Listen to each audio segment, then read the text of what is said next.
Delving into a centuries-old enigma today, does hot water freeze faster than cold water? It seems intuitive that cold water would win the race.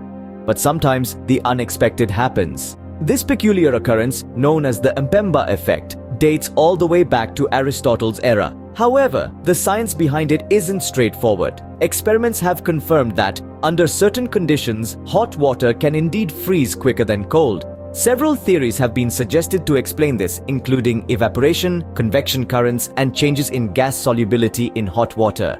Yet, the Impemba effect is not a guaranteed event. It's heavily influenced by the specific conditions of the water and its environment. So, while it's not a hard and fast rule that hot water freezes faster, it's an intriguing testament to the complexities of physics and thermodynamics. Whether it's hot or cold water that freezes first, the transformation from liquid to solid is a captivating journey worth investigating. Thanks for joining us on this frosty exploration. Remember, science is brimming with surprises waiting to be uncovered.